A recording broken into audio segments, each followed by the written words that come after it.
No inner calm. Something feels off. Your mind keeps running, your body feels tense, and it's like you can't fully settle. That's not random. You've lost your inner balance. Here's a simple way to bring it back.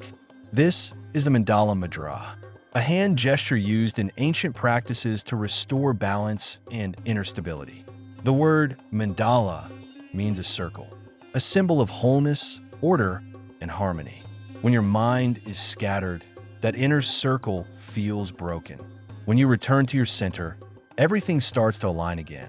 Bring your palms together, but don't press them tightly. Leave a small space between your hands. Let your thumbs touch and gently connect the other fingers. You're creating a circle, and inside that space is your center. Hold this position for 2 to 5 minutes. Stay still. Breathe slowly.